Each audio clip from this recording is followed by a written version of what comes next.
నమస్కారం జయశ్రీరా. ఈరోజు ఉదయం హైటెక్ సిటీ మంచిర్యాల పార్కులో ఉదయం మంచిగా సూర్యుడి వెలుగులో న్యాచురల్ ప్రకృతి వెలుగు, ఈ వెలుగు మనకు ఎంతో ఉపయోగం ఇస్తుంది.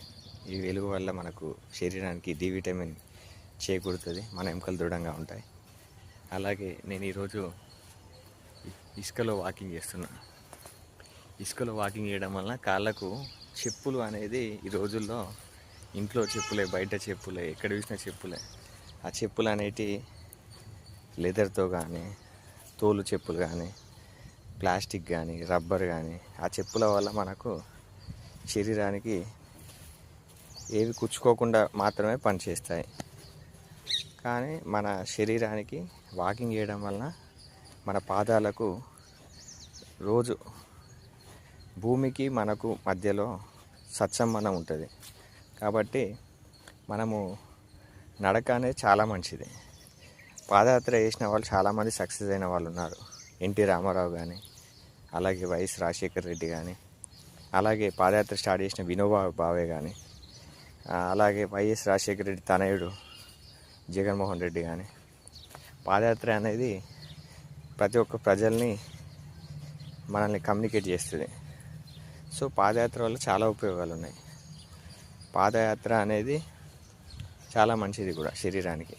మనం ఇప్పుడు ఇలా ఇసుకలో నడవడం వల్ల, పాదయాత్ర వల్ల నడవడం వల్ల మనకు కింద యాక్యుపంక్చర్ అయింది.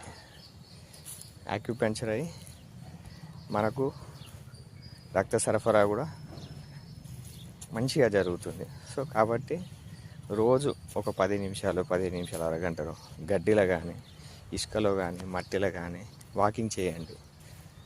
వాకింగ్ అంటే మన ఇంట్లో ఫ్లోర్పై కానీ, రోడ్డు కానీ, డాంబర్ రోడ్డు, సిమెంట్ రోడ్డు మీద వాకింగ్ చేయవద్దు. మీరు వాకింగ్ చేయవలసిన స్థలాలు ఏంటంటే ఇదే పార్కులో గడ్డిపై, ఇసుకపై, మట్టిపై ఇలా చేయడం వలన మీకు శారీరకంగా దృఢంగా ఉంటారు, ఆరోగ్యంగా ఉంటారు. మీరు మీతో పాటు మీ పిల్లలకు కూడా తెలియజేయండి. ఎందుకంటే ఇప్పుడు పిల్లలు చాలా సున్నితంగా తయారవుతున్నారు. టీవీ రిమోట్లు, అన్నిటికీ రిమోట్ సిస్టమ్ అనేది వాడడం వలన టీవీకి రిమోటే, ఫ్యాన్కి రిమోటే, ప్రతిదానికి రిమోట్ వాడకం వలన ఎప్పుడు సోఫాకే పరిమితం, చీలకే పరిమితం అవుతున్నారు. కాబట్టి మీరు కూడా ఇలా వ్యాయామం చేస్తూ వాళ్ళకు దీనివల్ల లాభాలు చెప్పడం వల్ల మీరు, మీ పిల్లలు రేపు ఆరోగ్య